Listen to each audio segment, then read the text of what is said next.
চলে এসেছে আরও একটা নতুন ভিডিও নিয়ে। এই ভিডিওর মাধ্যমে দেখব SMFWB অর্থাৎ state medical faculty of West Bengal এই এক্সাম এর প্রক্রিয়া বা ফর্ম ফিল আপ শুরু হয়ে গেছে এবং অ্যাডমিশন শুরু হবে 1 সেপ্টেম্বর 2025 থেকে। তো এই পরীক্ষার ফর্ম ফিল আপ এর সমস্ত ইনফরমেশন সম্পর্কে আমরা জানব। প্রথমে আসে অ্যাপ্লিকেশন করা যাবে www.smfwb.in এই ওয়েবসাইটে এবং ফর্ম ফিল আপ এর কস্ট হচ্ছে 600 টাকা। আর কাউন্সিলিংয়ে বসার জন্য কত লাগবে? 200 টাকা লাগবে। কি কি কোর্স করা যাবে দেখো।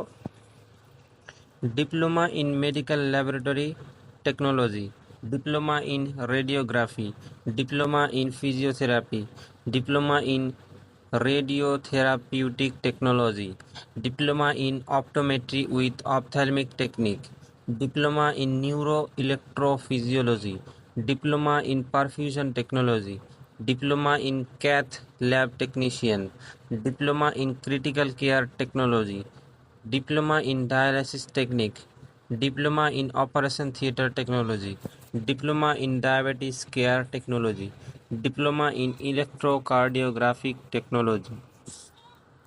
এলিজিবিলিটি ফর অ্যাডমিশন, কি কি যোগ্যতা লাগবে? 1 নম্বর হচ্ছে কি কোয়ালিফিকেশন কি লাগবে?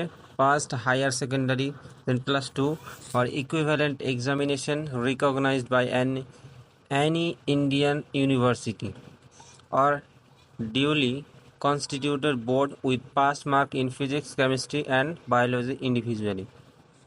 এখানে কি বলছে যে উচ্চ মাধ্যমিক দেওয়া থাকতে হবে, যে কোনো বোর্ড থেকে হতে পারে, এবং ফিজিক্স, কেমিস্ট্রি এবং বায়োলজির ইন্ডিভিজুয়াল পাস মার্ক লাগবেই। এজ কত হতে হবে? মিনিমাম 17 বছর হবে, ম্যাক্সিমাম কোনো লিমিট নাই।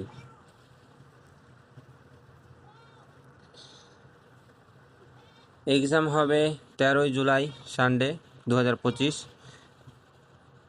10টা থেকে 1টা পর্যন্ত। Last date of online application is কত? 4 তারিখ 7 মাস 2025।